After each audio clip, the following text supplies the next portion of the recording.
Bu Endang, saya di sini mohon izin minta waktunya sebentar, mau mewawancarai jenengan terkait penerapan proses pengambilan keputusan jenengan ketika menghadapi beberapa permasalahan atau kasus yang terjadi di sekolah, nggih Bu. Mohon izinnya sebentar. Ya, monggo Basni, monggo. Ya. Ini yang pertama, selama ini bagaimana Bu Endang dapat mengidentifikasi kasus-kasus yang merupakan dilema etika atau itu termasuk bujukan moral, Bu Endang? Gitu ya, kasus-kasus dilema etika dan bujukan moral. Ya, kita itu harus bisa membedakan dulu, Mbak. Apa itu dilema etika dan apa itu bujukan moral. Kalau dilema etika itu cenderung ke kasus-kasus yang mempunyai bernilai kebenarannya itu sudah sama-sama benar, sudah sama-sama benar, pilihan A, pilihan B, dua-duanya benar. Nah, oleh sebab itu butuh identifikasi lebih lanjut. Kalau bujukan moral itu cenderung ke kasus-kasus yang sudah mempunyai nilai kebenaran, dia benar atau salah. Jadi itu yang harus kita ketahui terlebih dahulu. Jadi mengidentifikasinya dari jenis kasusnya, nggih. Ya. Kalau dilema etika itu sama-sama benar, tapi bertentangan. Bertentangan. Makanya harus identifikasi lebih lanjut. Kalau bujukan moral itu sudah pasti ada yang benar, nilai benar dan salah. Ya. Itu. Kemudian ini kita fokuskan ke yang dilema etika, nggih Bu, karena pasti selama memimpin menjadi kepala sekolah ini tak lepas yang namanya kasus-kasus dilema, yang mengandung dilema, yang bikin bingung katanya.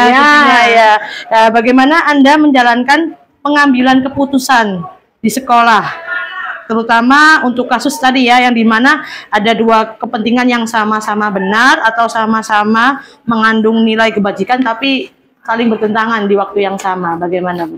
Ya, caranya itu yang jelas itu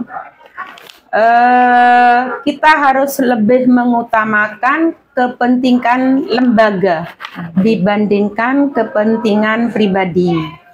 Kemudian pengambilan keputusan itu kita cenderung melakukan musyawarah atau sharing dengan komite, wali kelas, guru, BK, bahkan dengan orang tua, seperti yang kasus kemarin itu, yang Rehan kelas 7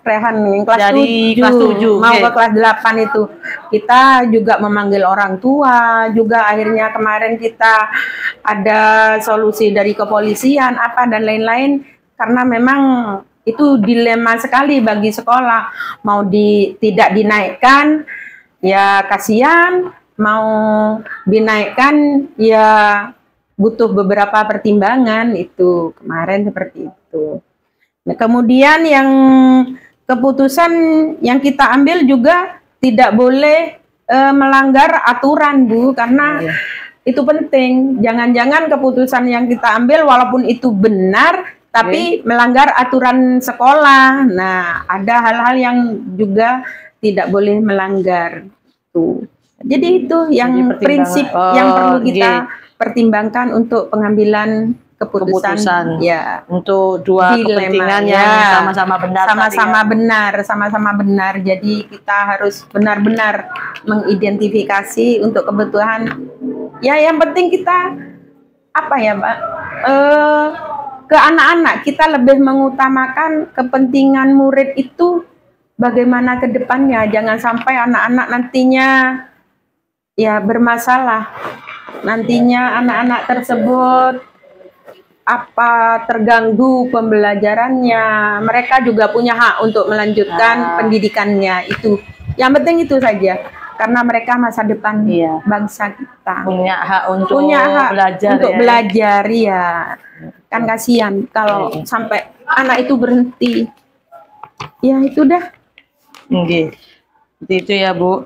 Jadi itu tadi kan ibaratnya itu kan hal-hal yang dipertimbangkan untuk pengambilan keputusan. Nah, kalau tentang langkah-langkah yang lebih spesifik Bu, langkah-langkah atau prosedur seperti apa yang biasanya Anda lakukan selama ini ketika mengambil keputusan? Langkah awalnya apa mungkin Bu? Kalau langkah-langkah itu yang pertama seperti kemarin ya, kasus yang kemarin itu kita pertama kali adalah mengidentifikasi dulu. Setelah mengidentifikasi permasalahan awal ya Mbak ya. Nah setelah itu kita juga mencari fakta atau data relevan yang mendukung dengan permasalahan tersebut. Kemudian apa kemarin? Sharing dengan BK, dengan wali kelas, kemarin termasuk guru mapel ya kemarin itu, termasuk guru mapel yang mengajar. Nah, sharing-sharing, kemudian kita menyimpulkan beberapa opsi untuk kasus anak tersebut. Nah, dari opsi-opsi tersebut akhirnya kita pertimbangkan mana yang opsi-opsi yang terbaik lah untuk anak tersebut. Lah, setelah ada opsi kesepakatan, baru kita panggil si anak tersebut, kita tunjukkan, kita beritahu ini loh opsinya, hasil dari rapat sharing, diskusi dengan guru-guru maupun BK yang lain, ini loh hasilnya, opsinya. Kamu mau pilih yang mana? Jadi ditunjukkan ke anak-anak, dia itu mau pilih opsi yang mana, karena dua-duanya benar dan itu menyangkut ke anak tersebut. Nah, berikut anak itu juga diberitahu konsekuensi dari opsi yang dia pilih. Nah, dengan seperti itu kita tidak menjudge anak serta-merta anak ini, anak ini, tidak. Jadi anak diberi pilihan tetap dengan opsi kita sesuai kesepakatan Bapak Ibu. Itu yang kita lakukan di sekolah. Jadi tidak bisa sekolah seperti kepala sekolah memutuskan sendiri, tidak bisa. BK sendiri kalau sudah meluas seperti Rehan kemarin juga tidak bisa. Ada beberapa pihak terkait yang perlu kita mintai pendapat. Ya, untuk kasus-kasus tertentu ya. Tertentu. Kalau masih bisa dilakukan di sekolah saja, ya di sekolah saja. Kalau sampai wali kelas, BK gitu aja, cukup ya cukup. Jadi tergantung kasusnya sih. Kalau kasus seperti yang kemarin itu agak lumayan.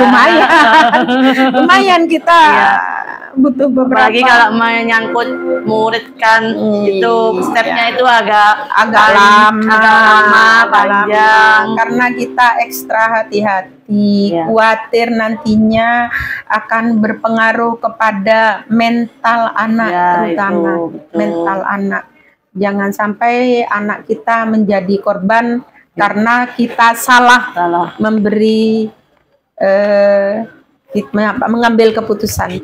Jangan sampai itu salah. Ya, betul Bu. Jadi itu ya Bu ya, langkah-langkahnya tadi sudah jenengan paparkan. Kemudian hal-hal apa saja yang selama ini Anda anggap efektif dalam pengambilan keputusan pada beberapa kasus-kasus dilema etika? Yang dianggap efektif itu yang seperti apa? Yang paling efektif itu yang pertama, kalau kasusnya rada berat memang ya sharing, musyawarah dengan teman-teman. Musyawarah, kemudian kita juga menyederhanakan permasalahan. Jadi tidak memperbesar, disederhanakan. Kayak kemarin tuh sebenarnya masalahnya banyak, cuman kita sederhanakan, cuman bagaimana anak itu menjadi lebih baik. Gitu aja kemarin kan, menyederhanakan. Kemudian selain menyederhanakan permasalahan, kita juga menahan emosi. Itu sangat penting bagi kita. Jadi apa? Menahan emosi bagi Bapak Ibu guru itu sangat penting. Kalau tidak ditahan, khawatirnya main fisik. main fisik itu, wah itu juga bahaya. Apalagi daerah kita daerah Mangaran yang notabene orang pesisir dekat pesisir. Entahlah, pasti keras ya. Nah, itu dia. Kalau saya bilangnya stok sabarnya itu banyak. Itu kalau habis pulaan lagi. Kemudian itu kemarin lagi melibatkan orang-orang yang berpengaruh. Seperti kemarin kita kan melibatkan dari pihak kepolisian. Jadi kasus-kasus ya tertentu seperti kemarin kita melibatkan pihak kepolisian. Kemudian yang paling penting juga kita jangan terlalu overthinking terhadap anak-anak. Jangan sampai kita menjudge anak yang seperti itu akan pokoknya kita terlalu over, jangan. Jahat itu selalu akan seperti itu. Nah, di label anak yang seperti itu langsung di label, jangan. Tidak semua anak yang bermasalah itu karena memang kenakalan anaknya, bukan. Bisa jadi itu karena kecerobohan kita. Nah, itu. Jadi makanya jangan kita overthinking terhadap sebuah kasus. Kasihan anak. Itu akan menjadi korban. Ya baik Bu. Itu tadi hal-hal yang dianggap efektif. Kemudian hal-hal apa saja yang selama ini, biasanya kan sudah ada beberapa, sudah punya pemikiran langkah-langkah hal efektif.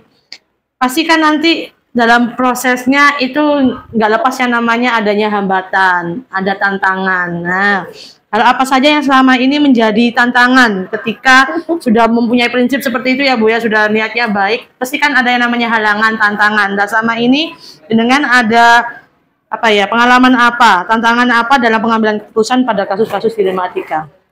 Tantangan. Kalau dilema etika itu tantangannya adalah yang bikin saya semakin bingung ketika dua alternatif itu mempunyai kekuatan yang sama. Maksudnya nilai kebenarannya 50-50. Nah, itu sama-sama penting ya. Nah, itu dia. Kalau sudah sama-sama 50-50, kalau 50+1 yang artinya itu enak. Nah, kalau sudah 50-50, lah itu tantangan terberat itu ya, tantangan terberat. Ya. Jadi untuk menyikapinya pernah ya Bu ya berarti ya? Pernah. Kalau sudah sama seperti itu saya bingung. Apa ini sih? Diskusi, ya Bu, ini gini. Loh, kalau yang ini ya juga berat Bu, apa? Ibu sampai kadang ke bawah itu ke rumah itu. Kepikiran ya. Berarti tantangannya gimana? Ketika sama-sama berpengaruh ya Bu. Iya. Kemudian mungkin apakah jenengan ada sebuah jadwal tertentu, tadi kayak membuat suatu jadwal tertentu untuk menyelesaikan suatu kasus, atau milih tempat tertentu, atau kapan, ada prosedur khusus nggak ketika menyelesaikan masalah itu? Kalau saya pribadi sih tidak pernah ya membuat jadwal atau jadwal atau tempat tertentu atau harus di tempat mana? Nggak pernah. Karena ketika ada kasus-kasus seperti itu ada kalanya bisa langsung kita selesaikan. Ya tergantung tingkat kerumitannya Bu. Jadi kalau misalnya bisa cepat kita selesaikan, ada masalah, ada fakta, ada data-data yang mendukung, yang relevan itu lengkap, ya bisa langsung kita selesaikan.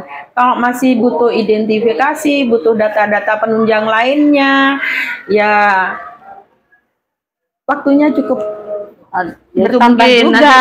mungkin Nanti- ya itu tadi ada jadwalnya mungkin nanti muncul itu. Tapi kan tidak harus, misalnya saya mau cari informasi tentang ini 2 hari, enggak 2 hari kalau ketemu, kalau enggak, nah jadi ya tergantung juga. Jadi kalau ada butuh masih identifikasi lebih lanjut ya butuh waktu gitu aja. Oh, iya. Jadi butuh waktu tentu kalau kasusnya memang ya rumit lah ya pasti rumit itu. atau butuh data-data pendukung lainnya. Ya, jadi Kalau nggak enggak ya langsung saat itu juga. ya, seperti itu ya Bu. Jadi kalau tergantung kasusnya nggih Bu, permasalahannya. Kemudian adakah seseorang atau faktor-faktor apa yang selama ini yang bisa membantu atau mempermudah Bu Endang dalam mengambil keputusan ketika menemui kasus-kasus dilema etika? Mungkin ada faktor atau ada orang tertentu yang mempermudah jenengan? Yang untuk mempermudah setiap kasus itu akan mudah terselesaikan jika kita sudah mempunyai teman sharing. Jadi intinya setiap kasus itu kita komunikasikan dengan orang-orang yang bersangkutan, ya. Kalau misalnya kayak kasus kemarin, kita komunikasikan dulu dengan orang tuanya, dengan si rehannya, itu kita komunikasikan.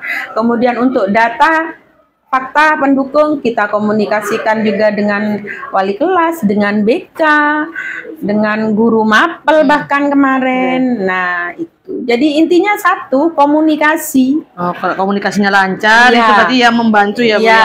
Komunikasi. Jadi intinya komunikasi lancar. Intinya komunikasi lancar. ya. Dan maksudnya orang-orangnya yang terlibat itu juga enak ya untuk sama-sama punya visi yang sama paling Bu, untuk segera menyelesaikan bisa masalah itu. ya. Kadang-kadang kan mungkin ya kayak tadi mungkin ada orang tua atau wali murid Ketika dipanggil tidak cepat datang, gitu ya Bu ya kemarin tidak ya Bu ya. datang, menghindar. Nah seperti itu tuh tidak cepat selesai permasalahan, tambah juga mempersulit ya. waktunya akan semakin lama selesainya. Itu yang mempersulit kebalikannya ya, bukan mempermudah gitu. Bukan mempermudah ya. Itu. Ya. Terakhir nih Bu ya, jadi dari semua yang jenengan sampaikan tadi tentang dilema etika kasus-kasusnya yang pernah dialami, pembelajaran apa? Jadi kayak hikmahnya yang bisa Bu Endang petik dari pengalaman mengambil keputusannya. Hikmahnya lah. Hikmah. Pembelajaran lah. Pembelajaran. Hampir semua permasalahan itu membutuhkan komunikasi. Jadi pentingnya komunikasi. Pembelajaran yang paling utama itu. Pentingnya komunikasi. Yang kedua, pentingnya berkolaborasi. Kolaborasi ya. Walaupun pinter bagaimanapun kepala sekolahnya, kalau tidak mampu berkomunikasi dan berkolaborasi dengan baik dengan orang-orang di sekitar atau yang berkasus, ya tidak akan tercapai, tidak akan terselesaikan. Ya, intinya itu berkomunikasi dan berkolaborasi. Ya, betul. Udah itu aja. Ya. Semoga kalau ada masalah apapun, ya ini yang hikmah-hikmah ini terus didapat ya Bu Endang.